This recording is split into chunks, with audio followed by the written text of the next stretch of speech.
Hello friends, कैसे हो आप सब लोग। आप सभी का मेरे यूट्यूब चैनल में बहुत बहुत स्वागत है। आज हम देखने वाले हैं कि एक गवर्नमेंट जॉब का नोटिफिकेशन आउट हुआ है। आप कोई भी स्टूडेंट हो, इंजीनियरिंग या एमबीए स्टूडेंट हो और आपको गवर्नमेंट जॉब करना है या पब्लिक सेक्टर कंपनी में जॉब करना है, तो ऐसे स्टूडेंट के लिए ये बहुत अच्छी अपॉर्चुनिटी है। और इसका जो टेस्ट रहने वाला है, ऑनलाइन टेस्ट रहने वाला है, कंप्यूटर बेस्ड टेस्ट रहने वाला है। तो आप सभी को पहले से पता है कि कोल इंडिया लिमिटेड ये महारत्नम कंपनी में से एक है गवर्नमेंट ऑफ इंडिया की। तो इस कंपनी ने मैनेजमेंट और ट्रेनिंग इस पोस्ट के लिए नोटिफिकेशन आउट किया है कि जिसकी लास्ट डेट है 7 अगस्त 2022। तो इस ड्यूरेशन में आपको आपका एप्लीकेशन सबमिट करना है। तो कौन सा रोल और उस रोल के लिए क्या क्वालिफिकेशन चाहिए, तो इसकी कंप्लीट इंफॉर्मेशन उन्होंने उनके पीडीएफ में दी है। तो आपका पर्सनल और एचआर रोल रहेगा, तो आपका ग्रेजुएशन कंप्लीट होना चाहिए, वो भी फुल टाइम कंप्लीटेड होना चाहिए।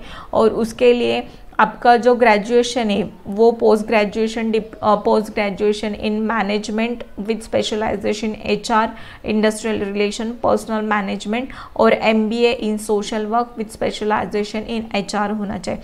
मीन्स आपका एमबीए होना चाहिए और एमबीए में भी आपका जो एचआर है वो मेन आपकी ब्रांच रहनी चाहिए, मेजर सब्जेक्ट रहना चाहिए एज ए एचआर। और हर एक क्वालिफिकेशन के लिए मिनिमम 60% मार्क रिक्वायर्ड है। तो ये एचआर रोल के लिए आपका एमबीए इन एचआर मैंडेटरी है। और सेकेंड जो वैकेंसी है वो इन्वायरमेंट के लिए है। तो आपका इन्वायरमेंटल इंजीनियरिंग कंप्लीटेड है, इन्वायरमेंटल इंजीनियरिंग की डिग्री आपके पास है और आपको मिनिमम 60% मार्क्स है, तो आप इस इन्वायरमेंट रोल के लिए अप्लाई कर सकते हो। उसके बाद मटेरियल एंड मैनेजमेंट इस डिसिप्लिन में भी वैकेंसी है। उसके लिए आपका जो mechanical engineering with 2 year full time MBA होना चाहिए। मतलब आपका इलेक्ट्रिकल या मैकेनिकल इंजीनियरिंग कंप्लीट है और उसके बाद आपने 2 इयर्स का फुल टाइम एमबीए किया है, तो ऐसे स्टूडेंट्स मटेरियल्स एंड मैनेजमेंट इस रोल के लिए अप्लाई कर सकते हैं। उसके बाद मार्केटिंग एंड सेल्स, तो इस रोल के लिए आपका एमबीए या PG in diploma in management होना चाहिए, बट जो मेजर सब्जेक्ट है वो मार्केटिंग होना चाहिए। It means MBA in marketing students can apply for this role. After that community development, so इस डिसिप्लिन के लिए आपका जो 2 इयर्स का full time post graduation complete होना चाहिए। तो वो पोस्ट ग्रेजुएशन होना चाहिए रूरल डेवलपमेंट या कम्युनिटी ऑर्गेनाइजेशन या कम्युनिटी डेवलपमेंट या urban and rural community development with minimum 60% mark. तो इस जो सब्जेक्ट्स है उसमें आपका पीजी कंप्लीटेड होना चाहिए फॉर कम्युनिटी डेवलपमेंट पोस्ट के लिए। आफ्टर दैट लीगल डिपार्टमेंट में भी कुछ वैकेंसीज है, तो उसके लिए आपका जो लॉ का ग्रेजुएशन है तो वो 3 या 5 इयर्स का जो लॉ का ग्रेजुएशन होता है वो कंप्लीटेड होना चाहिए, मिनिमम 60% में। आफ्टर दैट पब्लिक रिलेशन में भी वैकेंसीज उनके पास है, तो उसके लिए आपका पोस्ट ग्रेजुएशन डिग्री होना चाहिए, वो भी जर्नलिज्म या मास कम्युनिकेशन में होना चाहिए। उसके बाद कंपनी सेक्रेटरी इस डिसिप्लिन में भी वैकेंसी है, उसके लिए आपका ग्रेजुएशन होना चाहिए कंप्लीटेड और कंपनी सेक्रेटरी का आपका ग्रेजुएशन कंप्लीट होना चाहिए और with associate fellow membership with ICSI। So these are all the qualification with respect to their roles.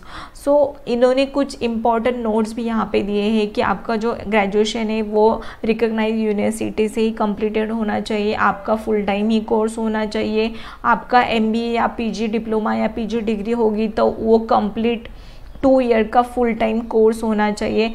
After that जो मार्क क्राइटेरिया है, तो जनरल कैटेगरी के स्टूडेंट जो है उनके लिए 60% है और जो बाकी के कैंडिडेट्स है SC ST या PWD कैंडिडेट्स है उनके लिए 5% का रिलैक्सेशन उन्होंने प्रोवाइड किया है। It means they are required 55%। After that जो फाइनल ईयर के स्टूडेंट्स हैं जिनका अभी रिजल्ट अनाउंस नहीं हुआ है, जो फाइनल ईयर AP स्टूडेंट्स हैं, तो वो स्टूडेंट भी इस कोल मैनेजमेंट ट्रेनिंग पोस्ट के लिए अप्लाई कर सकते हैं। उसके बाद इन्होंने यहाँ पे टेंटेटिव वैकेंसी का चार्ट दिया है कि कौन से डिसिप्लिन के लिए कितने वैकेंसीज रहने वाले हैं और कैटेगरी वाइज भी कितने वैकेंसीज अवेलेबल हैं। तो पर्सनल एंड एचआर के लिए 138 है, इन्वायरमेंट के लिए 68 है, मटेरियल्स मैनेजमेंट के लिए 115 है। तो ऐसे टोटल 481 वैकेंसीज कोल इंडिया में है। तो उसके बाद जो सिलेक्शन प्रोसीजर रहने वाला है, तो वो selection process is based on the computer online test. तो इसके लिए आपको जो आपके नज़दीक जो सिटीज़ है, एग्ज़ाम सेंटर है, वहाँ पे जाके आपको ये कंप्यूटर बेस्ड टेस्ट देना है। तो कंप्यूटर बेस्ड टेस्ट के लिए क्या सिलेबस रहेगा या क्या मार्किंग स्कीम रहेगी, ये भी उन्होंने यहाँ पे मेंशन किया है कि इसमें पेपर 1 और पेपर 2 ऐसे 2 पेपर्स रहने वाले हैं और टोटल 3 आवर्स का ड्यूरेशन रहने वाला है।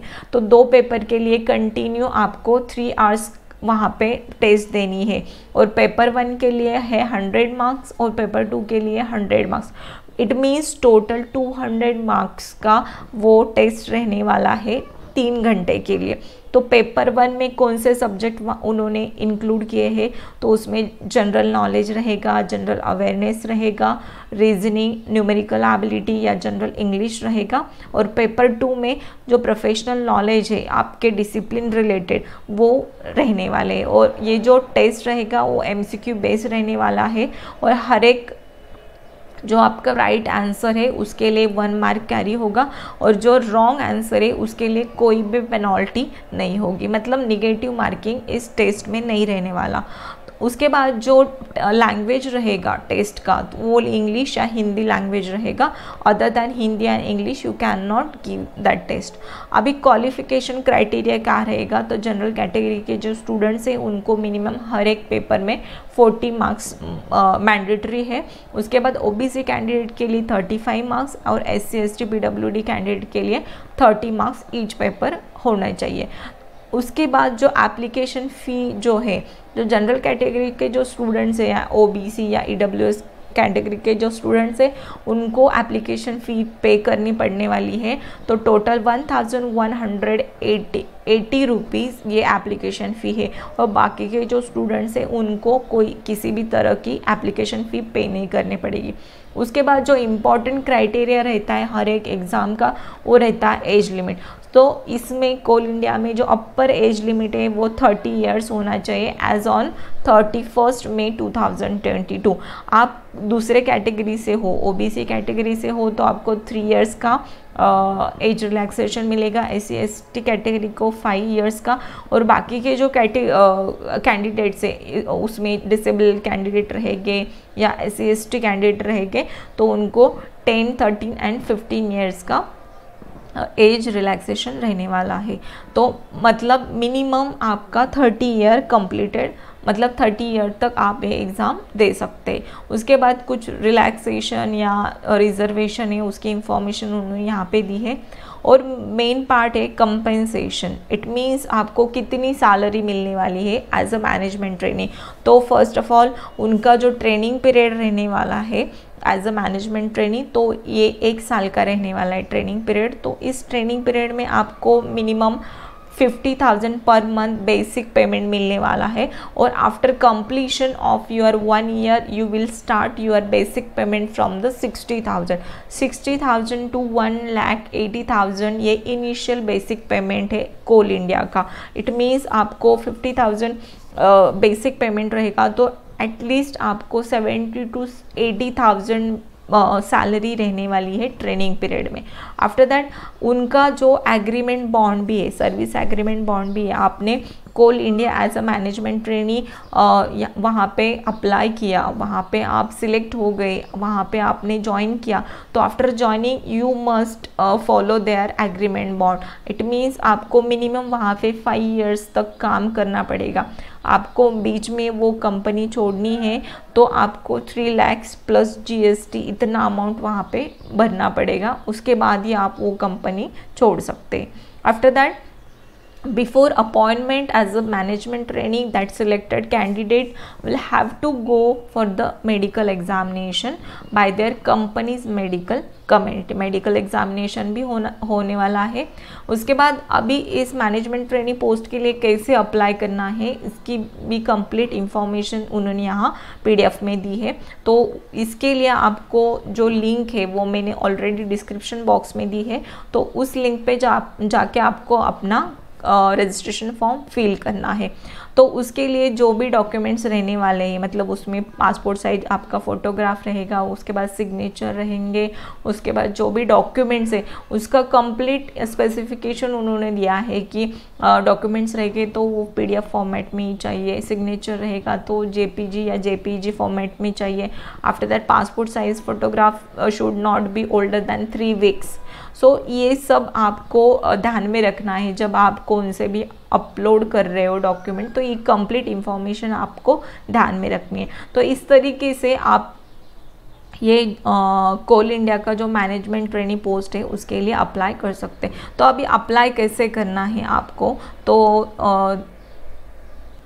ये कोल इंडिया का ऑफिशियल पेज है, यहाँ पे उन्होंने कंप्लीट इन्फॉर्मेशन दिया है कि मतलब जो नोटिस है रिक्रूटमेंट की वो यहाँ पे उन्होंने अनाउंस किए। उसके बाद इसमें एक ऑप्शन है online login portal for form filling, मतलब कौन से भी कोल इंडिया के ओपनिंग्स रहेगी तो उसके लिए आपको एक एप्लीकेशन फॉर्म फिल करना पड़ता है, रजिस्ट्रेशन प्रोफाइल आपका क्रिएट करना पड़ता है। आपका पहले से रजिस्ट्रेशन प्रोफाइल है ऑलरेडी कोल इंडिया का, तो आपको ये रजिस्ट्रेशन नहीं करना पड़ेगा। ओके, सो यहाँ पे प्रोसीड टू रजिस्टर और ऑलरेडी रजिस्टर कैंडिडेट ऐसे